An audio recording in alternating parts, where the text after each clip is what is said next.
questions I keep getting from people in day-to-day interaction. Sometimes somebody comes and asks me that how do you manage to track so many things, or how do you manage to remember so many things?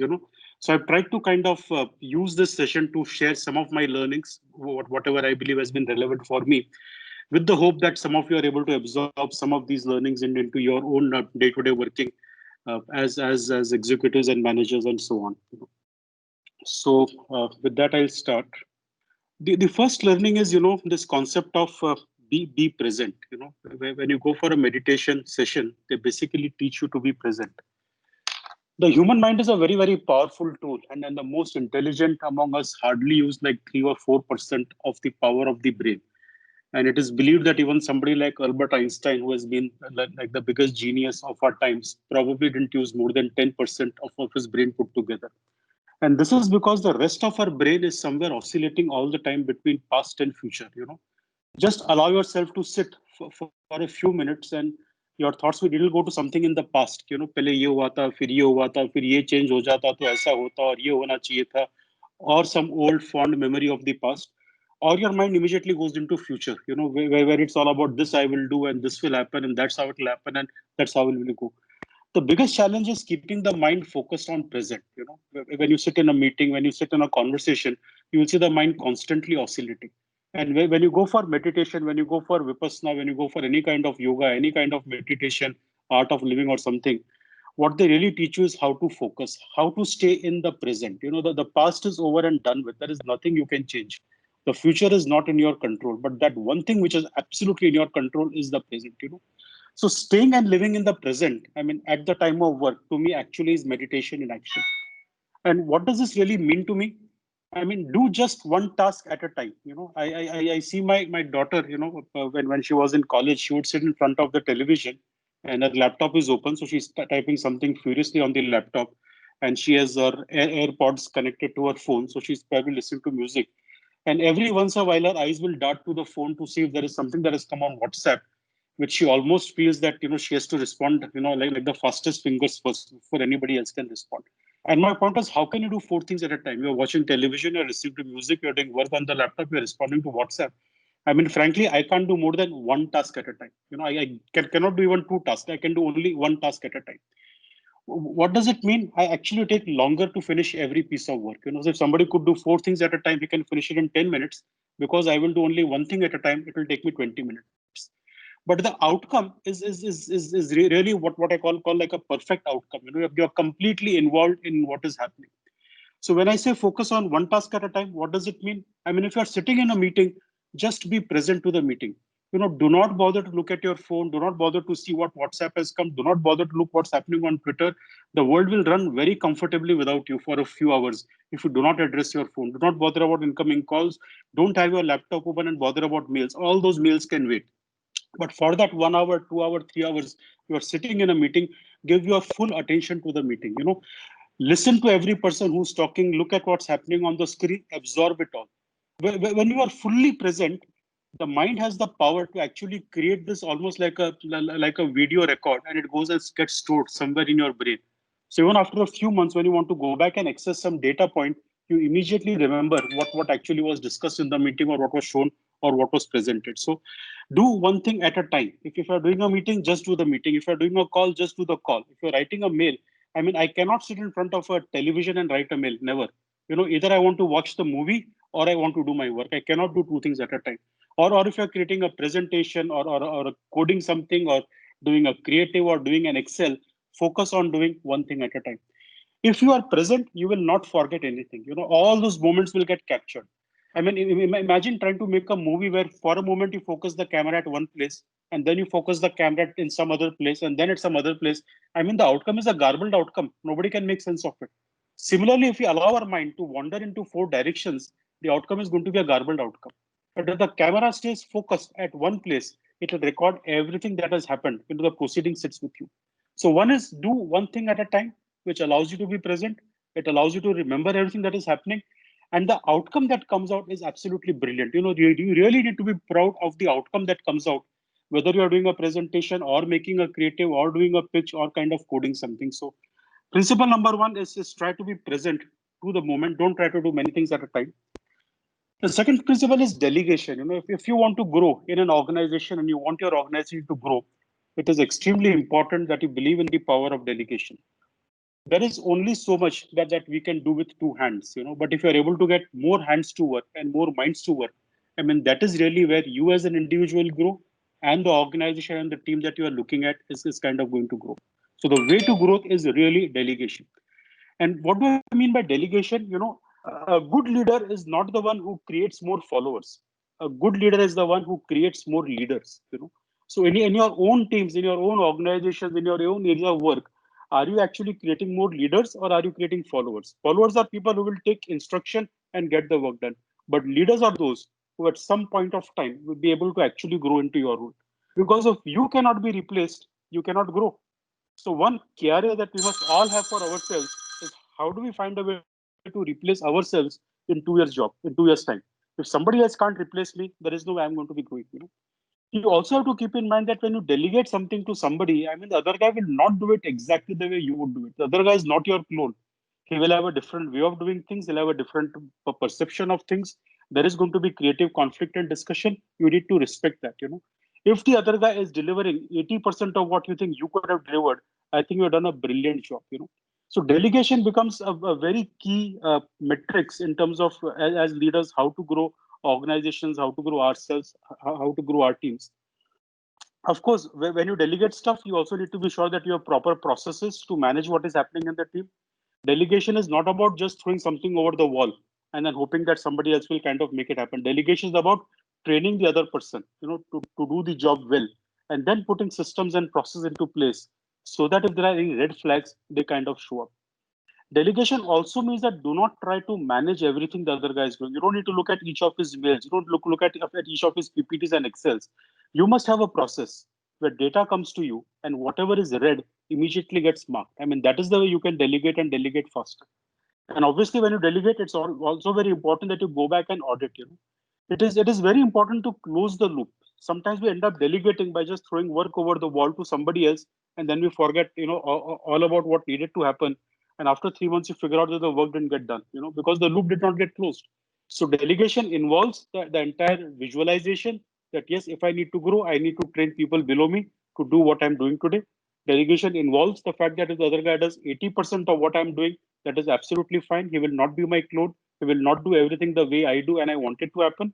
Delegation involves setting up processes. So whoever is now going to be doing those tasks, is supplying you enough data. So red flags keep showing up, and you can focus only on red flags than trying to look at everything. And every once in a while, you need to do a deep dive just to get your own comfort that whatever was your expectation from the other guy is kind of getting delivered. One way to also kind of prompt yourself for delegation is set for yourself a KRA that if this year I'm doing ABC, next year I will give up one of these tasks. Every year you need to be able to give up something that you are doing. That is the only way you will be able to do something else. If you keep on doing exactly what you've been doing this year to next year, I mean, frankly, there is no delegation. Frankly, you're not going to grow and you will not learn. So delegation really means asking yourself, what was I doing last year? Have I given up 5 of these tasks and have I given it to somebody else to do? If that is happening, then yes, delegation is working. If that is not happening, the delegation is not working. Also, when you delegate work to people, I mean, the object of audit is not to police somebody. Finally, you need to trust people. The people that work with you, people who work in your team, you need to trust them and you need to have a very strong sense of compassion. The role that you need to play while delegating somebody is the role of a coach. A coach's role is to guide the team and be around at every point of time to be sure that person kind of succeeds. So that really to me is critical part about doing delegation. The next concept is an interesting concept, which I call as owning the relationship. Normally, when we are into any relationship, be it with somebody in the office, be it at home, with our spouse, with our kids, with our parents, in a relationship, both of us want to kind of contribute 50-50. Right? It's a relationship. Ada tumhara, ada mera, both contribute 50-50. But in practice, what happens, we all start shortchanging that 50-50. I put in only 49%. Other guy also short changes me. He puts in 49%. So what happens? The relationship is only 98% complete. Now, if there is a bridge which is only 98% complete, the bridge is useless. You still can't cross to the other side. The bridge will collapse. So for a bridge to be complete, it has to be 100% complete. And the way to ensure 100% completion is for you to take ownership of the relationships that you want to manage. In an organization, it may be your key team members. At home, it may be certain relationships. Saying, I will take ownership of managing these relationships. I will ensure that the person I'm partnering with in the relationship does not fail. I will acknowledge the fact that every individual is going to be different, but I will invest enough time and energy to ensure that the relationship kind of succeeds. It is also very important to track the things that we do. When a discussion is going on, at the end of a discussion, quickly take down action points. If something is not tracked, go with the assumption it will not get done.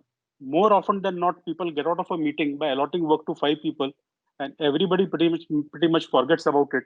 And then suddenly, after 3 or 4 months, some escalation happens, and you realize इसने ये नहीं किया, उसने वो नहीं किया. That is because the loop is not getting closed, and the loop is not getting closed because it is not being tracked. And who's going to track it? You are going to track it, because you are saying, I am going to own the relationship. I will not allow the other guy to fail.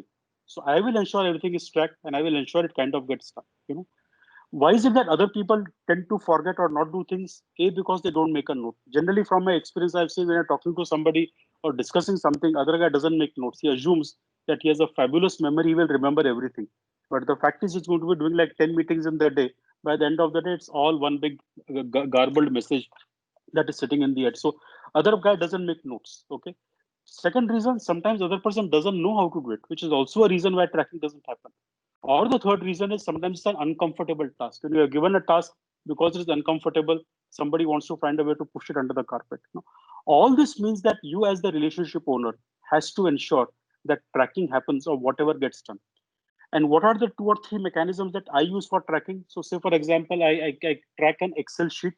It's like a very, very large Excel with probably like about 20 worksheets. For every single person who's like my direct reportee, that I have like a devoted worksheet. So Mohit will have a worksheet and Nala will have a worksheet.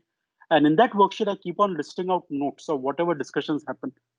So I'm basically taking ownership of relationship, saying the other guy can forget, I will not forget. I will track everything that is happening. And I also have a list of my own to-do tasks. So whatever tasks keep coming to my mind, I keep on going and parking it there. So that task doesn't interfere with my work at that point of time, but somewhere is kind of getting recorded. So that is one mechanism of keeping this master Excel, where for every single individual, you need to own the relationship. You are getting a worksheet, and in the worksheet, you are listing out various tasks that are getting discussed. The second method of tracking is the reminder mechanism, which is basically flagging mails. Our email feature in Outlook gives you a feature to flag a mail. So when I send a response to somebody, or when I see a mail which I believe will require a response from someone, I immediately go and flag it. So when I go and look at flagged mails, all those mails where somebody needs to get back on some issue kind of starts showing up. So second method of tracking is to be sure that whenever any communication is happening and there is something where I believe I need to respond, or I believe somebody else needs to respond to me, I will go and flag it so one doesn't miss it. And the third method of tracking is actually having conversations in meetings, setting up this regular cadence with everybody that you work with on an ongoing basis, where stuff can kind of get discussed, creates a robust mechanism to be ensured that everything is tracked, and thereby ensuring that you are actually owning the relationship and allowing the other person to succeed, or creating a platform for the other person to succeed. Now, the fifth point is an interesting story, which is about bringing out the best in your team. And I will relate to you a very, very nice story of Ashok Soota and Asim Premji. Asim Premji, as all of you would know, was the founder of Wipro. Rather, is the founder of Wipro, runs a mammoth organization. And Ashok Soota, at one point of time, either was a CEO or maybe MD or something of Wipro. And Ashok Soota had recently joined Wipro at that point of time. Of course, Ashok Soota has now left Wipro since, and then started Mindtree, and very recently started Happiest Minds, which actually is doing an IPO today as we speak. And Ashok Soota is a prolific writer, so he's written many books. And one of his books, he describes of his relationship with Asim Premji. So he says that when I met Premji, and in one of the meetings he gives me like 10 tasks to do, saying these are the 10 tasks that you need to do. And again, after maybe 2 months, we have a meeting where I tell him that I've done all the 10 tasks you gave me. He will add 4 more tasks and say, okay, now do these 14 tasks. And Ashok says, fine. Boss is saying I must do 14, so I must do 14. So I must take on some more work. And again, after I meet him after 2 months, I'm in the 14th task, there is progress, and he will add 3 more tasks, and now it becomes 17. And he says, after end of 6 or 8 months, I got completely frustrated. I mean, what kind of boss is this? The more I deliver, the more he expects me to deliver. So one day I barged into Asim Premji's room and I told him, Asim, what is this? The more I deliver, the more you keep on pushing me. I mean, are you never happy with what I deliver? And am I some kind of a camel whose back you keep on just loading with stuff and who will keep on taking the potential? Maybe didn't use the word camel. That's just an analogy I'm giving you. And Asim Premji very coolly and calmly replied to him that Ashok, when I give you 10 tasks and you did 10 tasks and I stopped the story there, how the hell would you come to know that you are capable of delivering 17? 17 is now your new 10. You know, the role of a boss is to help bring out the best in his team, to challenge them, to push them, not push them from the idea of getting more output, but to push them in terms of helping them build new skills, helping them discover their own selves. Most of us think that we are capable of 100, but how do we know that 300 is not the new 100 for us? You will not know unless somebody is pushing you, unless your boss is pushing you. you know so if your boss is pushing you to do something, it is good news because that guy has faith in your ability to go from 10 to 12 to 14 to 17. And if your boss is not pushing you, I mean, I think it's time to get a new boss. If your boss is invested in you, whoever you're kind of reporting to, it is his job, and all of us as managers, it's our job to be sure that we try to bring out the best of our team. We need to understand every individual and try to help them discover their new potential. And this is really the role that we need to play as a coach, to bring out the best in your team. These were five simple principles of management. There could be many, many more I could talk about. These are five I wanted to kind of talk to you about. And I'll talk a little bit more about the leadership. I mean, a lot of us on this call are people already in leadership positions, or we will definitely aspire to become a leader someday, maybe run our own businesses and become our own CEOs, so on and so forth. And one comes across two kinds of leaders. The first kind of leader are people who are what I call as visionaries. They are the kind of people who like to gather a lot of information. They will talk to a lot of people. They will do a lot of networking. They will go for whatever night dinners with various people. They will read a lot. Their mind thinks very, very strategic. They can play like what they say, like an eight-dimensional chess in all directions. Mind is constantly thinking, and they are guys who can make very quick decisions and are willing to take risk. This is one kind of leader that you see.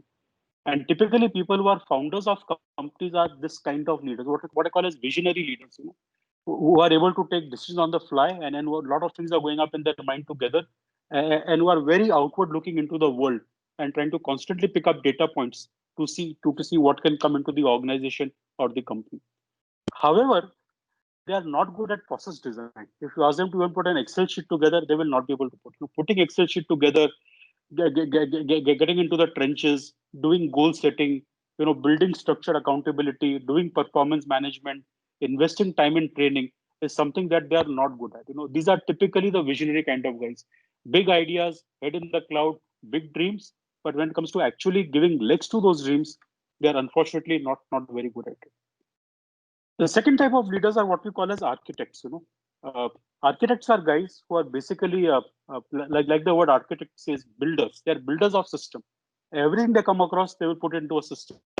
They will build a process. They want to track everything right to the minutest level of detailing. They will set super clear goals for every team member. This is your goal. This is your target, and they will monitor it. But what gets them bored? Suppose you ask them to read a book. I mean, they will get a feeling as if they're not investing their time productively, waste of time. If you ask them to attend like a training program or go for some thought leadership session, for them, that is not work. For them, work is sitting on an Excel and constantly keep on looking at data. These are the kind of people who want a lot of information before making a decision, completely averse to risk. They will not take any kind of a risk in a hurry. So very interestingly, in the corporate world, we see two kinds of leaders. One are the guys who are visionaries, and one are the guys who are architects. And it is not which one is better than the other, but if you generally look around you, you will find leaders can generally get classified into one of these two categories: people who are visionaries or people who are architects. But really, what a great leader requires is a good mix of one and two. This ability to zoom in and zoom out on demand is really what defines a very great leader. What is the meaning of zoom out? Zoom out means that visionary kind of a thing. Somebody who's floating at 20,000 square feet, has a worldview of everything, who knows what's happening around the world, who's able to relate things very quickly, who's able to look into the future. I mean, this is the zoom out kind of a leadership. And in a given conversation, if you need to zoom in very quickly into some detail, you can quickly recalibrate your mind and say, okay, let's get into that detail on that whatever point and drill down. What I call as peeling the onion.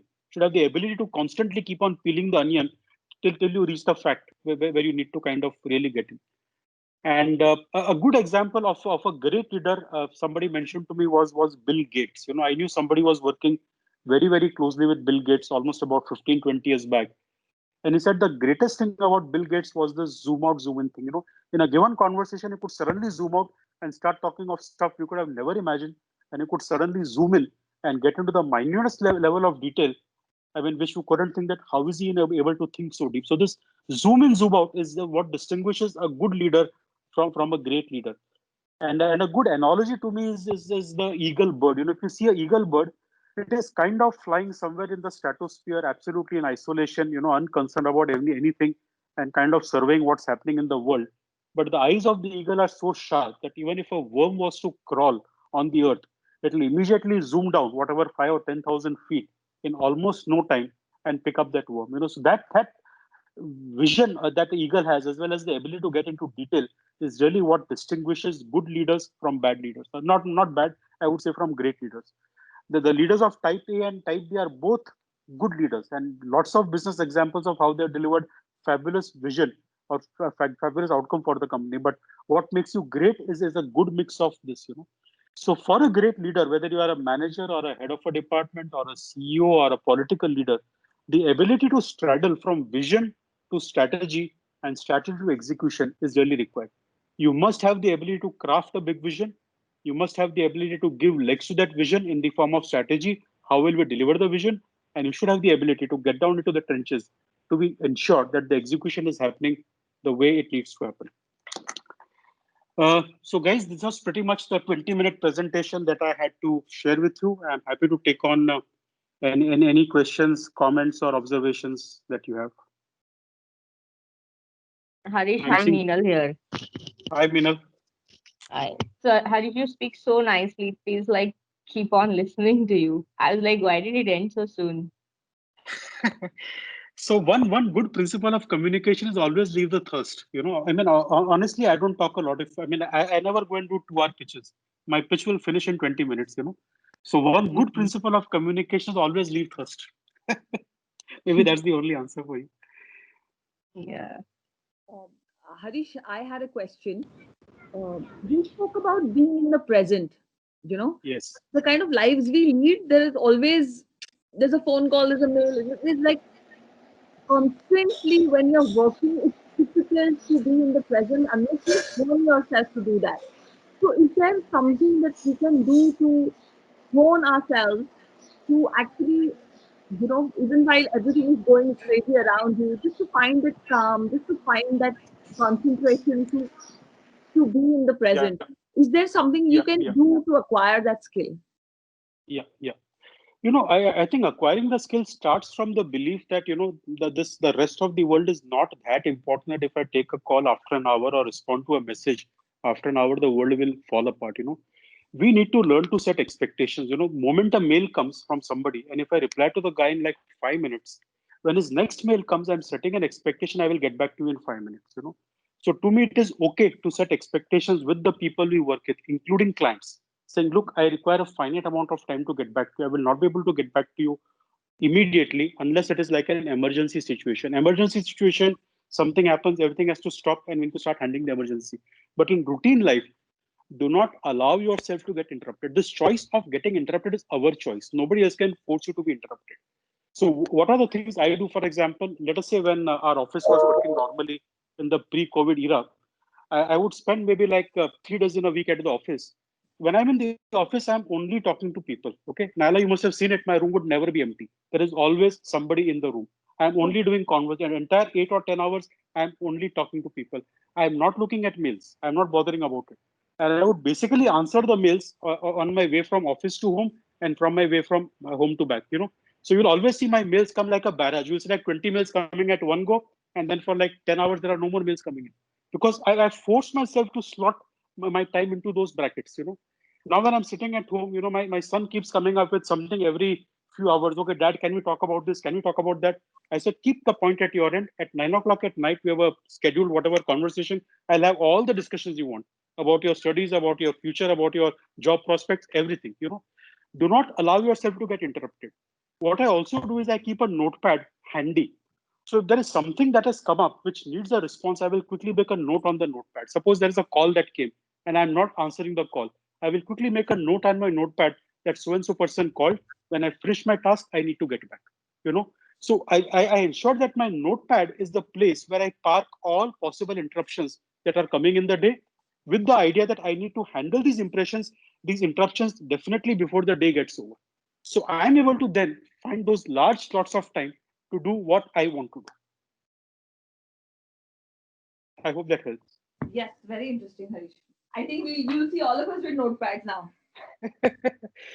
No, trust me, life becomes so much easier. I mean, everything in life is a matter of choice. We're allowing ourselves to get into this Twitter world and all that and get completely lost with zero value addition. जितना आप time को fragment करोगे आपको time को ROI कम मिलेगा. जितना आप time को एक साथ में इकट्ठा करके करोगे ना कुछ भी आपको टाइम का आरओआई बेटर मिलेगा. And you will never find yourself busy, honestly speaking. We become busy because 10 things interrupt us. The moment you answer the call, एक नया चेंज चालू हो जाता है कहानी का, और जो करना था वो तो रह ही गया. और वो कहानी खत्म होने के पहले एक और कहानी चालू हो जाती है. So by the end of the day, your head is completely garbled and messed up, and what you wanted to never got done. Right. So idea is to keep on parking these interrupts somewhere else, finish the work you have on hand, whatever 4 or 5 hours, then spend 3 hours only fixing those interrupts. एक के बाद एक उनको खत्म करते जाओ. Thank you, Harish. So, Harish, I have a question. And am I audible? Am I audible? Yes, I can hear. So this does not directly relate to what you showed, but it's one of the major aspects of management stroke leadership. And I've faced it many times in my career, and I'll just give two quick examples. And I wanted your views on till now I've been an escapist. So it's about how do you manage personal beliefs vis-a-vis your job. So for example, like a couple of others I'm told in this group, I turned to veganism a couple of years back, right? So veganism is not about a diet; it's about an entire lifestyle without hurting anyone else, right? And suddenly, as you know, I'm working on a lead which involves a hatchery and selling chickens and all of that. So I can't reconcile myself to that, for example. And for example, I'm just giving it to others to look after it for the time being. Second, for example, in my previous organization, we were the ones who handled the Abki Baar Modi Sarkar campaign. And without getting in the politics of it, I'm an anti-BJP guy. I'm a secular kind of a person. So at that level, I was able to extricate myself and say, let my counterpart handle it. But as you grow, when you head a place, how do you balance personal beliefs? And even if you're not directly handling and somebody else is handling, the fact is that the money gained from that business is making its way into your salary at some point, right? So Yeah. how do you manage personal beliefs versus organizational financial goals when the two may be at loggerheads? Right. Interesting question. So the first point, Mohit, is this entire respect for every other alternate belief is the starting point. So if you say that I'm a BJP guy and as a Congress guy, I mean both the people are absolutely nice, good people. Just because I have a certain ideological belief doesn't mean that everything else happening in the world is like anti. We have to get out of that thinking. Somehow we kind of start ourselves saying, I have a belief, my belief is right, but that doesn't mean everybody else is wrong. Just because I am a Hindu doesn't mean Christianity is wrong, or if I'm a Christian doesn't mean Islam is wrong. So if you're able to go with that mindset, that as human beings we have beliefs, our belief systems kind of somewhere give us some part of our identity. But if you're able to respect the other guy's belief as much as my belief, वो egg खाता है कि वो chicken खाता है कि वो मांस खाता है कि वेजिटेबल खाता है, he is as nice a person as I am. I think the reconciliation becomes easy.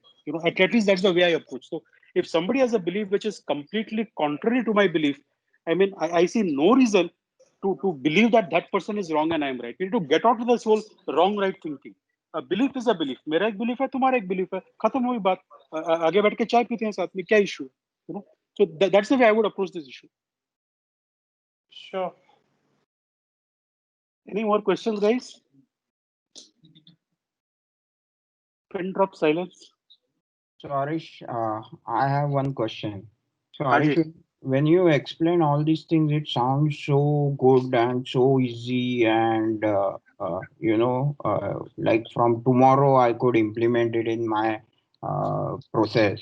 It sounds like that, but at the same time, everybody knows over here it is damn difficult to implement these things, 4 5 things which you have told. So what should be the starting point, and how should we go about it? Should we tackle one by one each section, or what is it like? What is your Yeah, views on? yeah, yeah, yeah.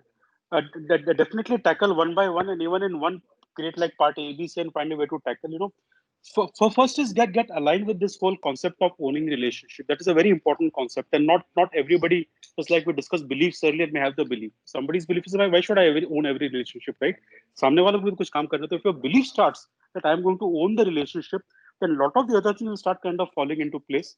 And obviously pick up one thing at a time. So for example, this building the belief system that I want to own the relationship, to me is like a intellectual evolvement, spiritual evolvement. It needs to happen, but that's a good starting point for everything else. If that evolvement doesn't happen, a lot of other things will not work. It will very quickly frustrate you happening. So that to me like is step number one. And then Okay, step number two is to start by chipping at small things. For example, the tracking part of it. Tracking. So like the belief of owning relationship is very spiritual, but the idea of tracking everything is very practical in my opinion. So okay, first you need to have that spiritual evolution. Once that happens, a lot of these things will become easy. I mean, the whole idea of treating your team like your children and like your coach and being invested in their success, and the whole idea of tracking everything and not allowing somebody else to fail, all this comes from the fundamental belief that I must own the relationship.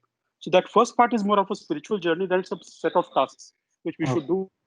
Do one task at a time and keep benchmarking yourself that yes, am I getting where I'm getting to? And is it becoming better? And trust me, the model will keep changing for everybody. It's not like this one size fits all. यदि होता तो मैं भी कुछ किताब विताब लिख देता. These are thoughts, but we have to kind of use these thoughts what makes best for us. okay. Thank you. Okay, so Mohit, I guess we don't have any more questions. Do we have anything at all? Anybody?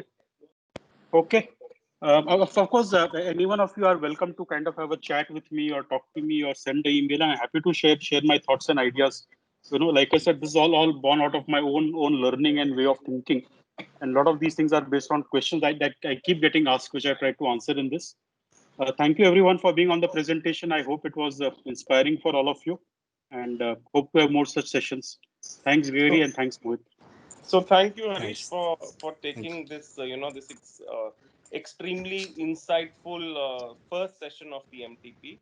And going ahead, we wish. In fact, I noticed that the kind of attendance that we have today has beaten all such similar programs over the past couple of months that I have noticed. So very good that we all kind of came together. And thank you, Harish, once again. And just for everyone's update, next week, next Friday, we meet at the same time with I believe Sanjay is the next speaker going around. And see you all very soon, and hope to make such sessions a lot more success. And thanks a lot, Gregory, for putting everything together, for organizing these, and thanks a lot, Shinoy, for arranging things, and to all those who kind of helped in putting the emailers and design and everything, all the assets of it together. Thank you.